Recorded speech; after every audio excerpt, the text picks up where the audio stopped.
It was 60 years ago yesterday that the Beatles came to Wellington. It was a Saturday or a Sunday, I think. They arrived on the Teal Electra from Sydney and to an absolutely humming airport. There were just thousands of people, thousands and tens of thousands. Not just young, screaming teenagers.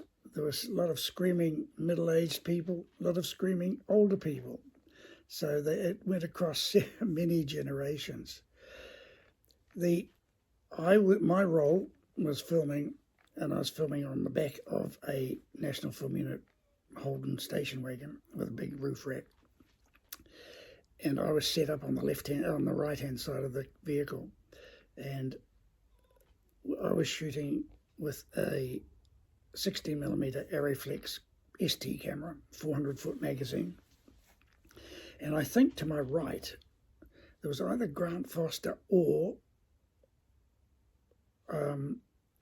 Brian Cross, I'm not sure. They were shooting on a 35mm Arri, and they were shooting for the National Film Unit's monthly pictorial parade. Anyway, when the Beatles arrived, they came out of the aircraft and they were placed immediately into a Mansell Motors Holden ute on the back of the ute. And the two of us, the two vehicles, then proceeded off in convoy up and down the fence line. I think we probably went up and down twice, I'm not really sure, but we went up and down with the crowds just going berserk. It was noisy, it was amazing. Then they peeled off and they went into town, not on the back of the car. They got into some other vehicle and they were whisked off into the St. George Hotel on the corner of Willis Street and Manor Street, I think. And I went back to the film unit in Miramar, as it was then, and put my film in for processing. And when that bit was done, I then drove into town and parked as near as I could to the hotel, because they were coming out they went out onto the balcony and stood there, and again the adoring crowds just went mad. And then there was an interview done, and that was Ken White was in there shooting on a Oricon Pro 1200, I think it was at the time. And I stayed and helped with that, and then I helped with the D-rig. I had with me two autograph books. They were the property of my then girlfriend, and I had been promised great happiness if I was to get their autographs. So I was a man on a mission. Now, I met up with their manager, and that's another thing, at that time, they travelled only with about 5 people, tops, if that number of people. There was no sound team, there was no lighting team, there was no special effects team, there were no riggers or anything else. All they got the next night at the town hall was what the town hall could turn on, probably 10 spotlights in the ceiling, about what the National Orchestra used to get, when the National Symphony, as it was then, would have got when they played. And they probably each had a mic each. Well, I know they did. They had a mic each. So there was 4 mics. There was no sort of specialty mics on any of the equipment. And there was no big sound desk or anything. It was run by Colin Harrison, who everybody will know as a former head of technical manager at WNTV1 Waring Taylor Street, and then in recent times the manager of CHTV3 in Christchurch, or Christchurch Television at the time.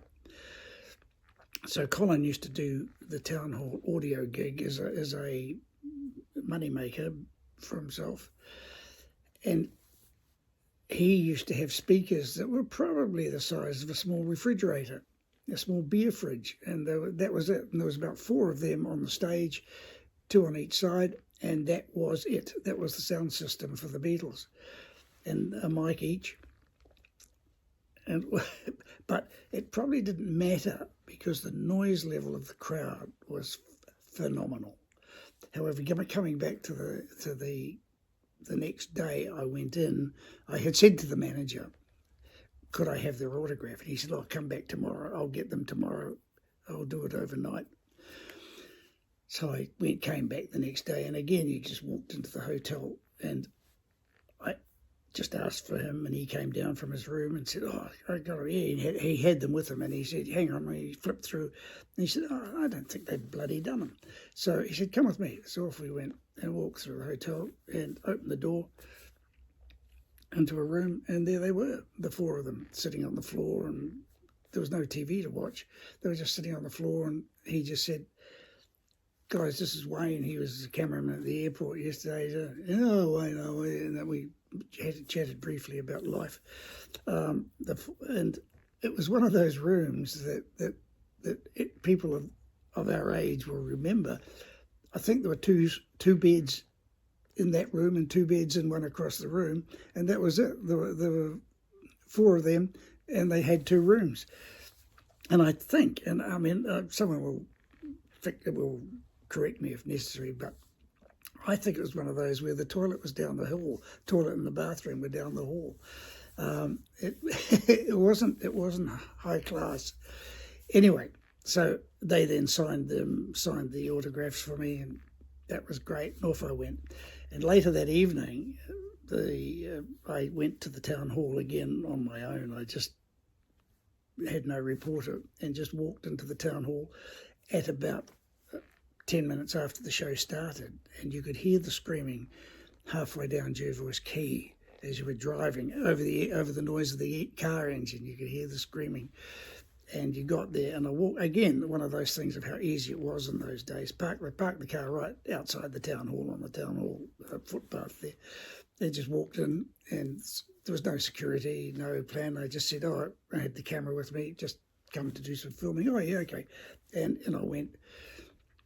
And so I got to see a concert, absolutely free and for nothing, and at the best place because I just walked up to where Colin was with his white coat on, and he did that, and he did and he was doing the sound, and he was complaining. He was complaining about the fact that the way they held the mics close to their mouths put all the spit inside, and sometimes he had to throw the mic away at the end of a concert.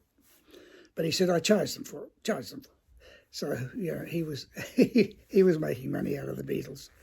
So that was my time with the Beatles. It was interesting. It was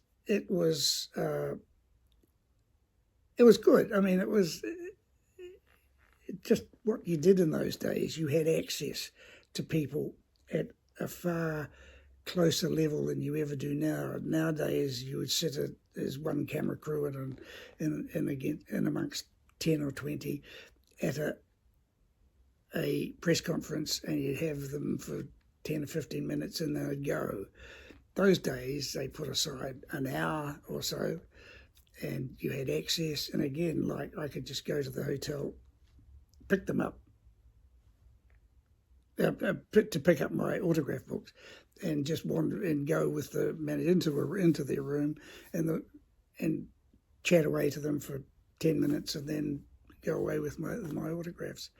It was just when you saw the footage last night, you thought that was great. I mean, you talk about different times. It was different times. They were great times. They were fun times. Sadly, never again.